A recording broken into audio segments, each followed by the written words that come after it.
Les langues italiennes et espagnoles refusent quelque part la jonction de deux consonnes, à la différence du français et du latin.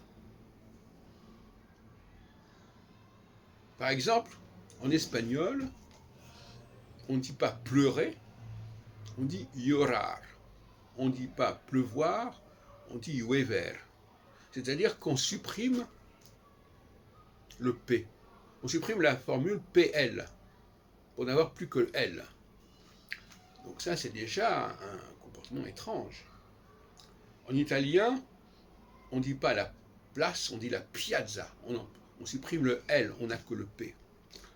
On dit chiaro, on ne dit pas claro, etc. Donc, on voit bien qu'il y a une difficulté à combiner deux consonnes entre elles. C'est pas si évident que cela. Le français est une langue qui adopte parfaitement cette possibilité, qui fait ce choix de combiner les consonnes, beaucoup plus que d'autres langues, et qui apprend à les prononcer, ce qui n'est pas non plus évident. Et l'autre jour, dans un café philo au McDo, j'ai interrogé des membres de ce café philo, qui sont les habitués de mes cafés philo précédents, en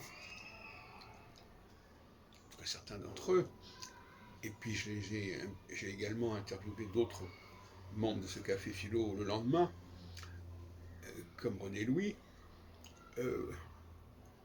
La conscience de cette combinatoire entre consonnes, qui est une sorte de style particulier de la langue. Par exemple, j'écoutais sur France Culture ce matin, eh bien, contrairement à ce qu'on peut croire, cette façon de combiner les consonnes, même quand, enfin, de savoir qu'il faut les combiner, parce que quand par exemple, on a ce qu'on dit, bon, il y a le E, on pourrait lire ce qu'on dit, mais on peut dire aussi ce qu'on dit. Donc finalement, comment faut-il lire le français? La grande question, c'est comment doit-on lire le français? Et c'est pas parce qu'il y a des alphabets avec des noms de lettres que ça donne la clé du français. Et donc un des interlocuteurs, qui était un universitaire, disait ce qu'on voit, ce qu'on dit.